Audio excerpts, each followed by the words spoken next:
Chers fans de foot, bonsoir et bienvenue dans ce débrief du match Sénégal contre la Mauritanie.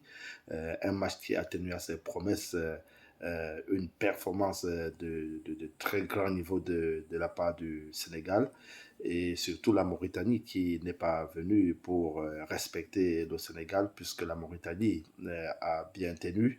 Euh, Elle a aussi menacé, elle a eu ses phases et ses bonnes séquences dans ce match. Revenons sur le Sénégal qui devrait tenir son rôle de favori et ils ont pu le faire puisque les Lions de la Teranga ont vraiment brillé avec des actions dont j'ai eu à demander ici afin qu'ils puissent euh, franchir un cap. Il fallait qu'ils soient capables de aussi marquer dans les phases de coups de pied arrêtés.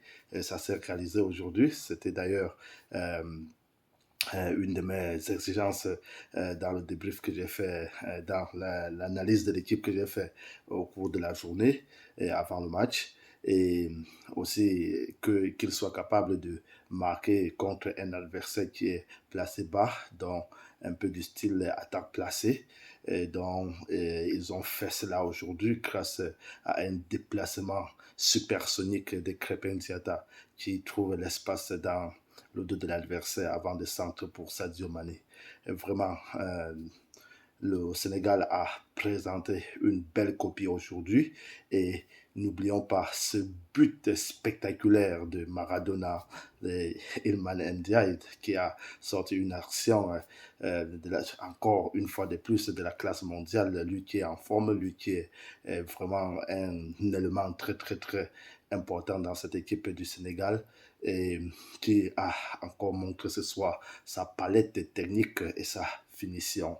Et vraiment, c'était un régal. Le Sénégal a tenu à la promesse. Le match était pour les spectateurs, je vais dire, c'était vraiment un délice. Et je crois que le coach est content de la performance et c'est comme ça qu'il doit continuer à travailler puisque le chemin est long et ils ont encore beaucoup de qualités à exploiter. Ils ont du potentiel dans l'équipe. L'équipe a encore varié sa tactique devant le jeu aérien avec les coups de tête. Ils ont essayé aujourd'hui, c'était l'une de mes demandes.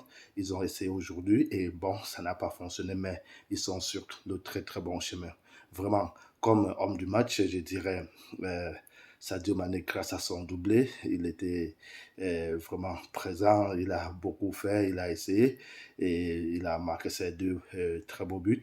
Et puis vient euh, Ilman Ndiaye qui a, grâce à son action, il a donné, je vais dire, de la classe à cette rencontre.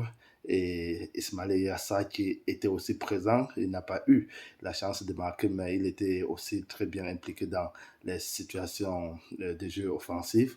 Et Jackson, qui est un peu égaré dans ce système, puisque je répète encore, certes, il crée les espaces pour les autres, je veux dire Sadio Mané et Diaye et aussi Ismail Assar, mais le fait qu'il n'est pas bon de la tête, le fait qu'il n'est pas un renard de surface, ça ternit un peu aussi sa performance puisque normalement il devrait un peu aussi peser dans la surface pour jouer un rôle complémentaire dans cette attaque.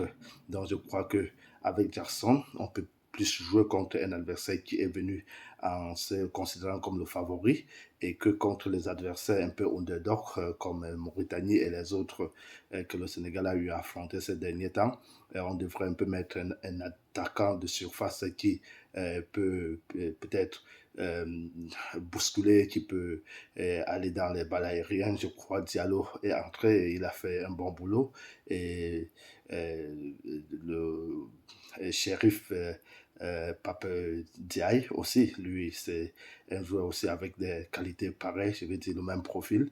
Et je crois que le Sénégal a encore beaucoup de joueurs sur le banc qui peuvent apporter de la qualité, de la variation dans le jeu offensif. Sinon, c'était vraiment ce que je souhaitais et je crois que le coach a vu et il doit continuer comme ça afin de pouvoir nous faire davantage rêver. Merci beaucoup les Lions, merci Sadio, merci NDI, merci Ismaël Assa et bon, merci à vous les fans du foot. Bonne soirée et à très bientôt. Bye bye.